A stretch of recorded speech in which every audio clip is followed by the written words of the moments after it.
Well, we want to start with a quick word of thanks to everyone who's made the GW Business Plan competition possible. We came into this with an idea that we were working on and that was going really well, but because of a lot of great feedback we've gotten throughout the process, we've made tremendous strides, and many of those people who've helped us along the way are in this room. So thank you so much. This is a really great program. Now, I'd like to start by asking everybody, who has ever purchased a car before?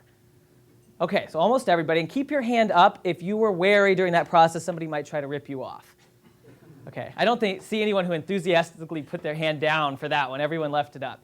This is something we know about the car buying process. People are concerned, they don't have a great level of trust, and what that means for car dealers is that the decision-making process gets longer and longer. So as the sales cycle gets longer, dealerships make less money because they sell fewer cars. So we want to introduce you to Lead Driver. So we are a software company that's developed a product that helps car dealerships shorten that sales cycle and increase profitability. What do? We create brochures automatically from a dealership's existing inventory system. We call them dealer prints. And those dealer prints are customized and branded. They're branded specifically to the customer and what their preferences are. They're branded to the dealership and what makes them unique versus the guy down the street. They're branded for the specific inventory you're looking at, and they're also branded for the salesperson that you're working with. In that process, we capture lead data from the customer, and we feed it back into this customer relationship management system. And this whole process allows the dealership to build trust, to shorten the decision time, and to sell more cars faster. Now, it's one thing to have a great idea, but we think one of our greatest assets is our team. There are 4 of us, we work well together, and our skills are very complementary. So I'd like to introduce you to us. So my name's Anthony Schopp. My background is helping organizations around the world develop marketing strategies so they can reach their audience. I'm also the obligatory MBA on this team, since we hear every successful company should have at least one. But let me turn you to the real experts here. Thomas Sanchez is a software architect. He worked for 8 years for a Fortune 500 healthcare company that's a leader in informatics. And what he did was he built software that's being used around the world to connect hundreds of thousands of doctors and nurses. I can't tell you what a difference it makes to have a software engineer be actually part of your management team, and he knows how to code it and build it, but how to make sure we're doing it right so that we can scale it. Danny Zaslavsky is the car guy. Now, we told him to trade in the polyester suit for an NBA costume today. Danny's actually much more than a salesman. He started working at his family's dealership when he was 14 years old. He's helped that dealership grow to now selling 400 cars a month. He really gets the industry, and Danny manages dozens of staff and helps to run a multi-million-dollar business. So he's our industry expert, and he's piloting our software live. It's running today in his dealership and others. We have one more team member who's in Europe today, so he's going to join us by video. Dave Raffel is a GW alum and an entrepreneur who has sold 2 software IT companies that he built. And he knows how to find the right partners, how to position a business for growth, and how to get investors. So Dave is giving us expert advice as our senior advisor. So today what we're going to do is talk about the challenges faced by car dealers in this industry. Then we're going to show you how our product helps to overcome those challenges. We're going to see where it fits into the industry and why this product's needed. Talk about the pilot that's running today in multiple dealerships and how it works. Then we're going to show you how we already are planning to market this product and who we're going to sell it to, how we plan to finance it, what our growth strategy looks like, and then we'll wrap up. So with that, I want to turn it to Dave, who's going to take us to a car dealership and show us what's going on in that world. Hi, I'm Dave Raffel. I'm glad to be presenting today along with Anthony, Danny, and Thomas. This is a team that I'm proud to be part of, and one that I'm confident can and will grow Lead Driver into a very successful business. Over the years, I've seen the effects of emerging technology not only on healthcare, but other industries as well. Today, the auto industry is in that special period of change. Auto dealers are facing multiple challenges, including a lack of trust from customers, the decreasing effectiveness of advertising spending, and the negative effects of too many sales leads. These problems culminate with one big negative effect. There's a longer sales cycle that results in fewer sales per year and therefore lower profitability for car dealerships. Dealership owners and managers are struggling to solve these problems. They're shifting their spending from tactics that generate new leads to tactics that nurture a unique and trusted experience. Therefore, dollars that are previously spent on traditional advertising are being funneled into technology and dealer-branded content, such as websites and in-store digital displays. Lead Driver increases dealership sales conversion rates by shortening the sales cycle. Others say that they can get customers in the door. Lead Driver gets them into a car. All right, so we heard Dave say the big problem facing car dealerships is that their customers don't trust them, and that causes the sales cycle to get artificially stretched out. So how does Lead Driver solve that problem? Well, we know that when customers come into a dealership, they distrust the car dealer and they want a written promise. They want something that's going to feel like a contract, something they can read over, maybe something they can take home and share with their spouse to make that decision. They want a 360 overview. Danny will tell you if he doesn't get those people to buy the car right when they come in that first time, he knows when they go home, they're printing out cars.com, they're printing out Carfax, they're doing research on their own. But what happens is they get confused because there's conflicting information, there's a lot of information, so customers want clarity. And with Dealer Prints and Lead Driver, they get all three of those. They get that written promise, they get the 360 overview. We actually pull it in from information in from those systems that they would use and that the dealership uses. And we can use that to help them not have to go home to do that research. We can sit down and do the same research with them. The sales folks at the car dealerships can sit down and walk through that with them. Now the dealers, what do they want? They want more than just a dry lead, right? They want to know the customer's wants. They want the customer profile. If the customer has to go home to make a decision, they want the customer's contact information so they can give them a call the next day and say, where are we in this decision-making process? They want to take the barriers down and build the customer's trust.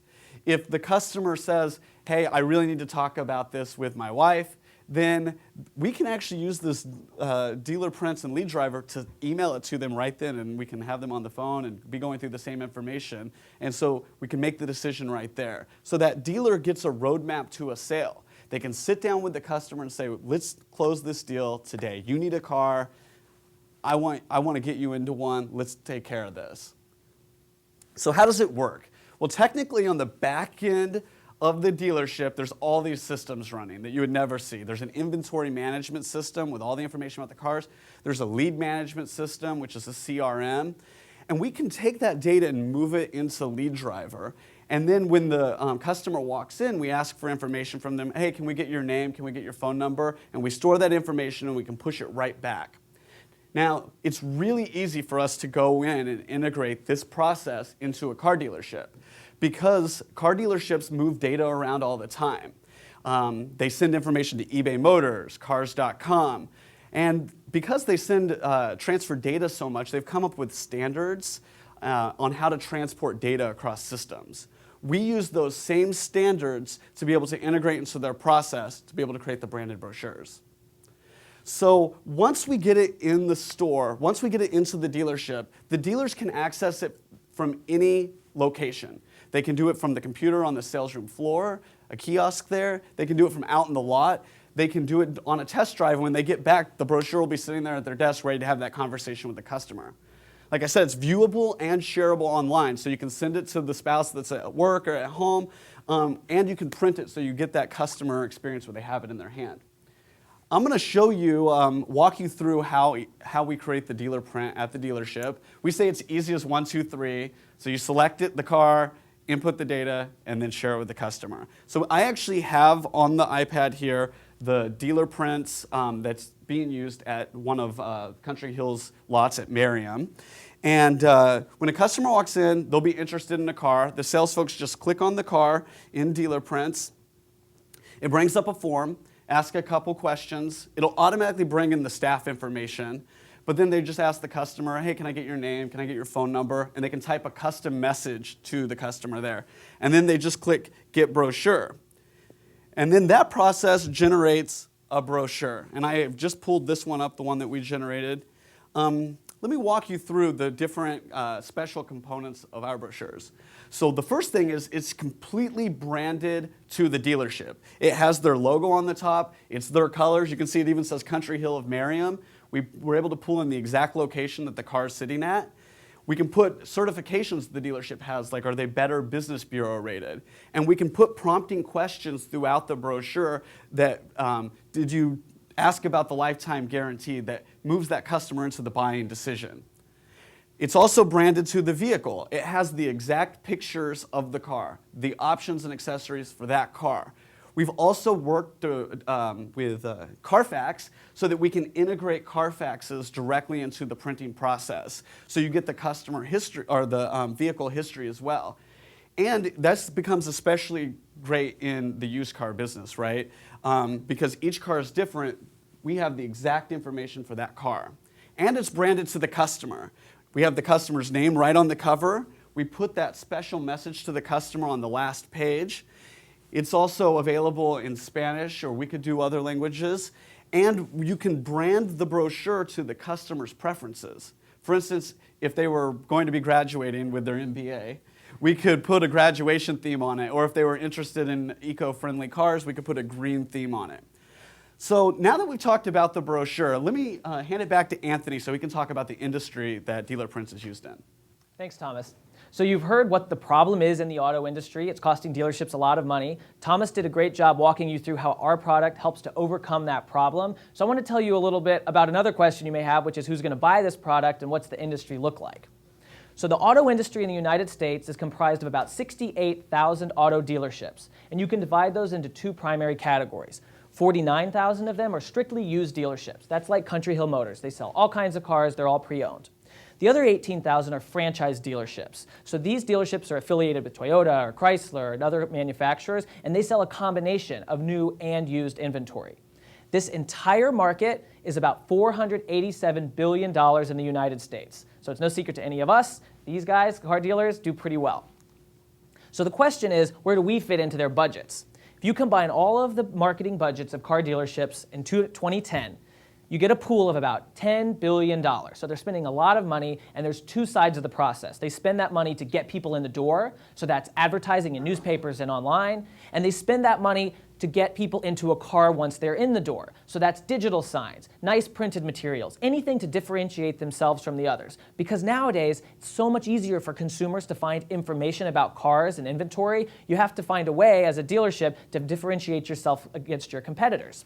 So because of that, we're seeing a huge shift. What used to be almost a non-existent market, which was less than $1 billion in 2005, was about a $2 billion market last year, spending on that customer experience, and it's projected to grow to nearly $4 billion by 2015. So what that means for us is we've positioned our product in an area where dealerships are spending more money and where that market is growing tremendously fast. It's a really good place for us to be. So I can tell you the numbers about why this ought to make sense, but you know what? There's no better way than to hear from a dealership that's using this product, why it works, and why people would buy it. So I'm going to turn it to Danny. Hi, everybody. I'm Danny. I'm the car guy. Now, I don't have an MBA, but I do have a PhD. Papa has a dealership. I said that yesterday. Thank God for old jokes and new folks. Okay, so we've actually put the system into our dealership, and we gave access to each one of our salespeople so that they can use it in their sales process and overcome those objections. Now, initially, in the first quarter, we've already seen 26 additional sales. That's $364,000 in additional revenue just in the first quarter. Now, we also noticed that the customers that went home with the dealer print were 40% more likely to come back the next day and make that purchase. Obviously, we try to close those deals the same day, which is why this product exists, so we can overcome those objections, but we also retained a lot more customers. So we wanted to see if this was unique to us. So we went to a Mitsubishi, Kia, and Subaru dealership, and we installed it there into their sales process, and the good news is they're seeing the same results. This is Deborah. She's actually one of our sales associates. Now, she says she uses the dealer print as the roadmap to her sale, overcoming objections like market pricing, book pricing when it comes to financing, as well as how we're going to protect the customer after the sale, which is things that relate to our business, like service for life and oil changes for life. She uses it, and she says that it closes the sales cycle faster. She's able to close deals that same day by giving the customers information that they want. This is Diana. She's actually one of our customers and happens to be an attorney as well. She says that the professionalism that the dealer print gives feels like a contract because everything's written out. All the information is there. We pull that information from leading sources. Instead of having that customer go home and pull that information and get confused, we give it to them there and we tell them, you can check it, you can reference it because we're using the dealership software and integrating it all together into a professional brochure. This is Tony Odo. He's actually the general manager of the sales group that I told you about, Mitsubishi, Subaru, and Kia. Now, he's been using it for about a month, and already he's saying that his sales cycle has closed by 15%, means it's getting quicker. He's closing more deals on the lot. Last week alone, he sold 4 additional cars. Pretty cool deal. All right, so I told you how it works. Now we're going to tell you how we can get it in the hands of dealers across the country. So Anthony said, there's tens of thousands of car dealers out there, right? So who are the ones that are going to be our customers? So we asked questions like, are they in major cities, the car dealerships? How many sales staff do they have? Do they have a sizable marketing budget? Do they use IT right now in that sales process? When we asked those questions, we were able to narrow our market down to about 10,000 car dealerships that we want to go after. So how do we go from just a few car dealerships that are using it today to thousands that are going to be using it soon?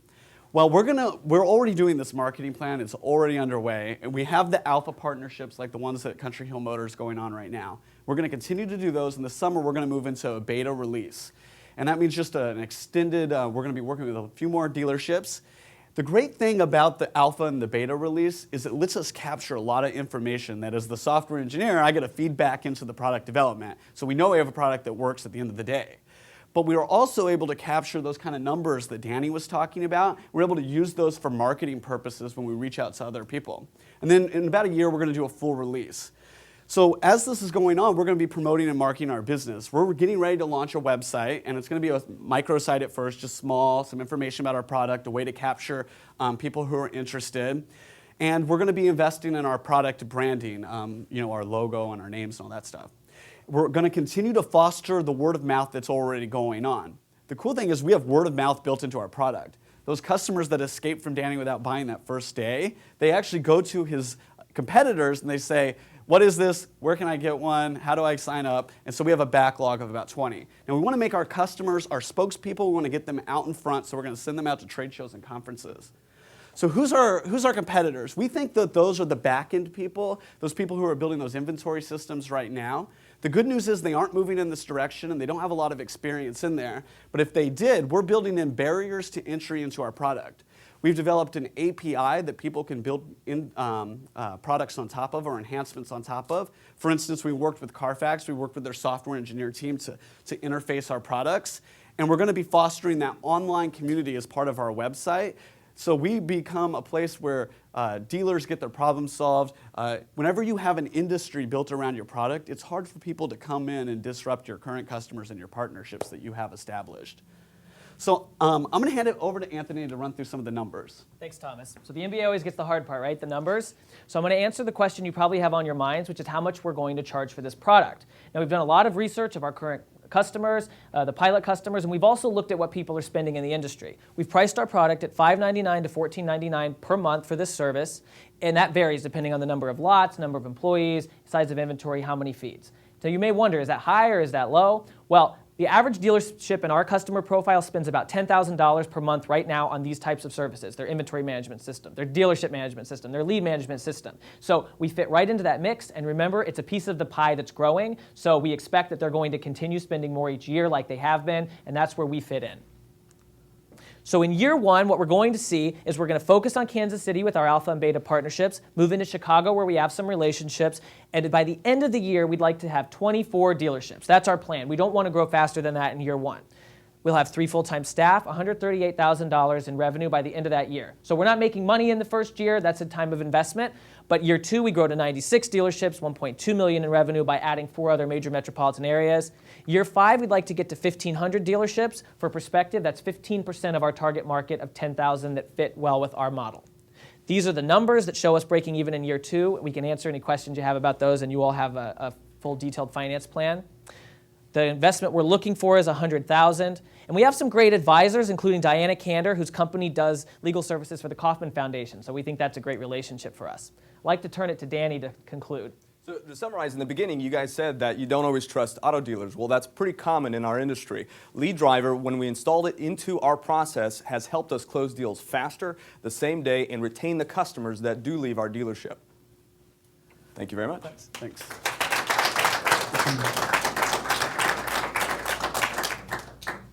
So is this, first off, great presentation. Thank you. So is this just for used cars only? It's not. So Tony Oto, the dealership that I told you about with the Mitsubishi, and they use it. So in the new car world, there's actually more competition because you've got stores competing for the same inventory. And what makes the difference is the experience, is what kind of warranties, what kind of services the dealership offers. That makes all the difference. And they want to brag about that as much as possible. They try to do it in commercials, television, all that stuff. But the biggest retention we get is when the customer comes into our lot. So when he started using it, he's able to do that. On top of that, he spends about $4,000 a month on brochures that he buys from the manufacturer. Those brochures aren't branded to the customer, and they're not branded to the dealership, just to the car. And on top of that, there's a lot of customers that walk in and say, hey, I just want a brochure, don't talk to me, I just want to do some research. And so he loses those customers. Well, by putting that aside, obviously he saves money from buying brochures, but also there's a barter going on. We trade information, so the customer gives their information, and they also get the brochure that they want, and then they can follow up the next day, which makes all the difference. Do you have a competitor? A competitor doing this right now? Actually, we talked about that a little earlier. There's 3 companies that currently have this information but aren't using this product, if that makes sense. There's Reynolds & Reynolds, Vin Solutions, and Dealer Specialties. There's CRM, Customer Relation Management Systems, as well as DMSs. So that's what actually runs like the infrastructure of our dealership, the financing end. And Reynolds & Reynolds actually runs off a DOS system. They're based more of a ground structure company, so they're not a customer interface, if that makes sense. Vin Solutions and Dealer Specialties actually do the flip side. So they do the website, but then they're moving, actually, I helped start Vin Solutions. They're moving their product into the finance side. So when a customer comes in and gives information, that they're trying to get that lead information to funnel through to the finance and get into the hands of lenders and stuff instead of working more on customer management systems. This seems to me to be, excellent presentation.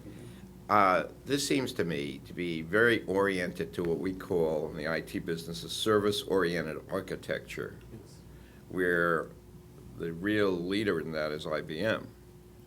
Taking that sort of architecture, they could put, or companies working with IBM, and there are many consultants in this area, can put together a service-oriented architecture. So what is your sustainable competitive advantage? Well, one of our competitive advantages is the fact that we're having the interface. So we've already started reaching out to development partners to develop enhancements on what we're doing. When you walk into a car dealership right now, 2011, it doesn't look like it looked like in 1995. It's very modern. It's like this room that we're in. There's digital displays. There's kiosks where the customers can interact with the dealership. We've actually reached out to the people who develop those kiosks and those digital displays that are already in the stores so that now they can be smart kiosks that are powered by Lead Driver. So we think that by building an industry around us, by reaching out to people who have data or either have a product that's already in use in the dealership, we can build a zone of protection around us and continue to grow and move forward. Just a quick question. I love the idea because you're aggregating a lot of data and you're presenting it in a smart way. Are you doing that? I saw that you were doing that sort of in the dealership, whether it's in their kiosks, iPhone, iPad. What happens on the web? Does it also, if I go home, is there my aggregated page or my aggregated brochure for me to view as well? Yep. When they print the brochure, it actually generates a unique URL that's cool. That they can send to you so you can access it from home, or they can give it to you. So you can access it from home. Now, it's just for you.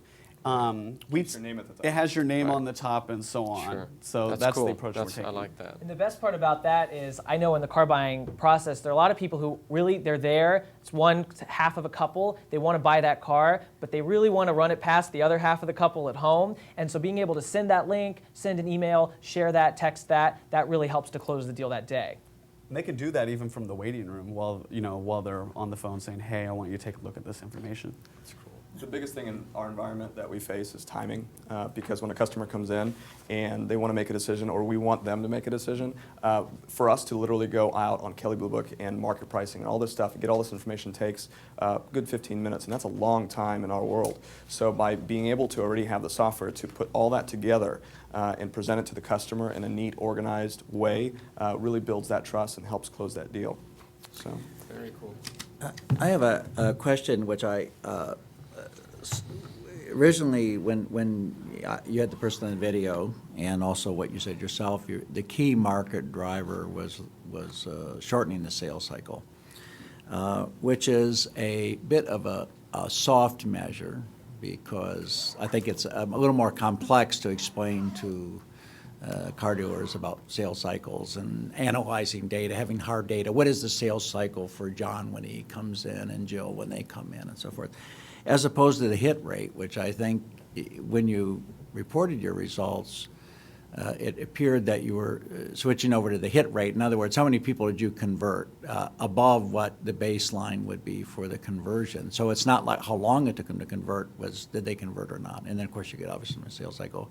Why is that? Wouldn't it be more effective to say, you're going to pay this much money if your hit rate goes up X, you make 10 times the cost, and wouldn't that be a lot easier sale? Or I'm not a salesperson, but. Well, I'm glad that you mentioned that, because Danny gets very irritated. So he basically sits in an office that all day vendors come in and say, if you buy my product, you'll sell 2 more cars, and it's going to make you this much money. It's kind of like the people who say, well, it's a $10 billion industry. If I can just get 1%, then I'm going to be like a millionaire or whatever. It's kind of a backward approach to it, and these guys can see through that like nobody can see through it, because they, it's their business. The other thing that we did with, we looked at some inventory turn data for the sales cycle, and we said if your inventory turns on average every 36 days, but it's extended to 42 days, that means that your inventory turns that year went from 10 down to 8.5, and that really makes it easy to calculate the value of inventory that you're holding and the lost revenue. So that's why we looked at the sales cycle, because that's a common measure that we can use to show the number of inventory turns that we can reduce. I guess I was confused between the individual sales cycle from that person starting the process and executing versus turnover. You'd be surprised at the data these guys have. From the foundation level, we actually teach a sales timeline. So from the meet and greet to the qualified to the sale and post-sale. And we've identified where it's the best time to incorporate this. And that's how we use it. And because it's customizable, we don't have to give all the information to the customer that won't necessarily help us in the sale. We pick and choose what information that they want. So, I have one other question just regarding the pricing. So you obviously have a lot of experience with what the budgets, marketing budgets look like. How representative do you think your experience is to the entire market? There's probably a very big continuum of, Sure. So our marketing budget is about $30,000 a month is what we spend on advertising, and we break it up obviously between direct and indirect and all that stuff. Now, in the used car world, that's pretty standard, and we're a decent sized independent. Now, when you get into larger dealerships that are franchised, Honda, Toyota, Nissan, Mazda, they actually get a 50-50 split. So if they spend 50 grand, Toyota gives them 50 grand. So their budgets are huge. And what's happening, especially in those markets, is they're competing about experience. I mean, literally, because I don't know how it is here, but in Kansas City, there's a Toyota dealership on one end, and there's a Toyota dealership like 3 miles down the road. So they really care about taking care of that customer, and they have to show that somehow in the sales process. And so in their environment, it really works. And I'll just add, one of the nice things about having an industry expert on your team is we were able to take the industry data from the National Auto Dealers Association and then compare that with what Danny sees and see, do these things match? And so we were able to come up with numbers that we think are really solid because of that. One last thing I'd like to mention, what's so cool about this software is that it has limited boundaries. It can easily go into the real estate field.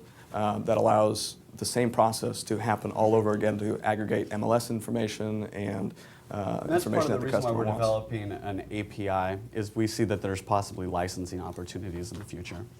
So are you applying for patents? We have met with IP attorney. At this point, he's recommended that we pursue branding trademarks, and we really protect our brand and some of the words that we're using.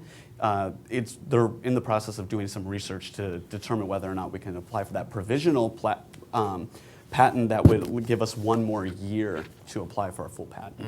Because people come in asking for a Carfax. It's a third party that they feel like they can trust. We want people coming in and asking for a dealer print because it's the third party on the front end. Carfax provides the history.